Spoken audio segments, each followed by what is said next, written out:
குழிநரி அல்லது குள்ளம்பூச்சி என்பது ஒரு வகையான பூச்சி. இதை குழியான அப்படின்னு கூட சொல்றாங்க.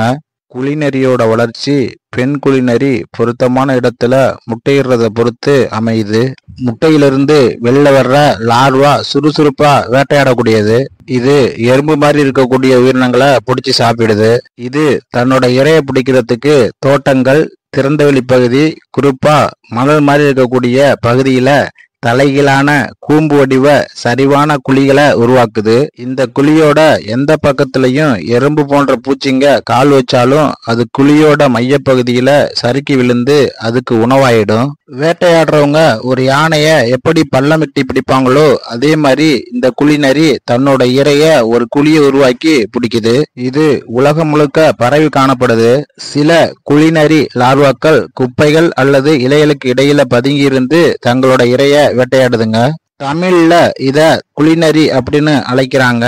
காரணம் என்னன்னா, நரி மாதிரி புத்திசாலித்தனமா இரைய பிடிக்குது.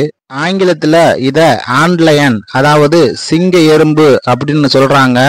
அதுக்கு காரணம் என்னன்னு பாத்தீங்கன்னா, இது எறும்புகளை சிங்க மாதிரி வேட்டையாடுது. குழிநரியோட லார்வா எங்கு காணப்படுதோ அதை பொறுத்து இலை, குப்பை, மரத்துண்டுல தன்னை ஒரு பச்சோந்தி மாதிரி மறைச்சிக்குது. பதுங்கி இருந்து தன்னோட உணவை வேட்டையாடுது. நேரடியா மற்ற உயிரினங்களை இது தாக்குனா இது மற்ற உயிரினங்களுக்கு இரையா மாறிடும். அதனால இது குழிகளையோ பொறிகளையோ உருவாக்கி வேட்டையாடுது. இதால உணவு இல்லாம நீண்ட நாள் உயிர் வாழ முடியும். இது உணவு சாப்பிட்றத பொறுத்து தன்னோட வாழ்க்கை சுழற்சியை முடிக்க பல ஆண்டு எடுத்துக்கும். அதிகமா உணவு சாப்பிட்டா சீக்கிரமா முதிர்ச்சி அடையும். நத்தை ஆழ்ந்த உறக்கத்துக்கு போற மாதிரி இது குளிர்காலத்துல ஆழமான இடத்துக்கு போய் செயலற்ற நிலையில இருக்கும். குழிநரி லார்வா அதிகபட்ச அளவு வளரும் போது கூட்டுப்புழு நிலையை அடைஞ்சு உருமாற்றம் அடைய தயாரா இருக்கு. இது மணல் அல்லது ஏதாவது ஒரு இடத்துல பட்டு நூல் மாதிரி இலைய உமிழ்ந்து தன்னை சுற்றி ஒரு கூடு கட்டிக்குது. இந்த கூட்டோட இது மண்ணுக்குள்ள பல சென்டிமீட்டர் ஆழத்துல போய் புதஞ்சிக்குது. அப்புறம் ஒரு மாசம் வரைக்கும் அங்கேயே இருக்கும். பிறகு வயது வந்த பூச்சியா மாறி மண்ணோட மேற்பரப்புக்கு வருது.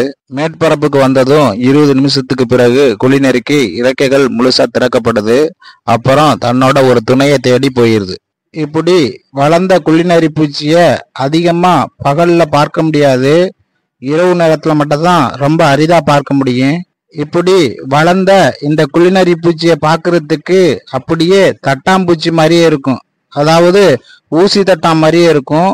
அதனால நிறைய பேரு இத ஊசி தட்டான் அப்படின்னு நினைச்சிருவாங்க. இந்த குழிநரியோட வீடியோ பிடிச்சிருந்துச்சுன்னா ஒரு லைக் பண்ணிடுங்க.